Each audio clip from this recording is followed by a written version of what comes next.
প্ৰদান কৰি আছে। তাৰ বাবে মোৰ ফালৰ পৰাও মই আটাইবোৰ স্বাস্থ্যকৰ্মীলৈ ধন্যবাদ জ্ঞাপন কৰিছোঁ।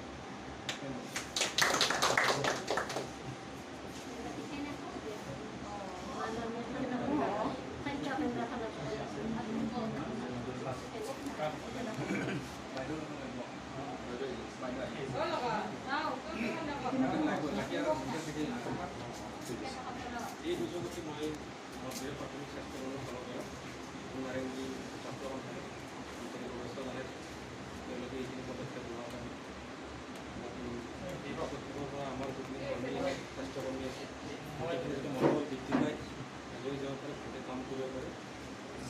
গতিকে মই নাৰেংগী ছাত্ৰ সন্থালৈ মোৰ ফালৰ পৰা আৰু মহৰীয়া স্বাস্থ্য কেন্দ্ৰৰ ফালৰ পৰা আন্তৰিক শুভেচ্ছা জনাইছোঁ। আপোনালোকৰ সহায় সহযোগিতা দিয়া পৰামৰ্শ আমাৰ সদায় লাগিব। আপোনালোকে আগন্তুক দিনত মধ্যবাসীৰ লগতে সমগ্ৰ নুনমাটি অঞ্চলবাসী ইটানগৰবাসীক ভেকচিনৰ প্ৰদানত সহায় কৰিব আৰু বিভিন্ন ধৰণত সহায় কৰিব বুলি আমি আশা কৰোঁ। ধন্যবাদ।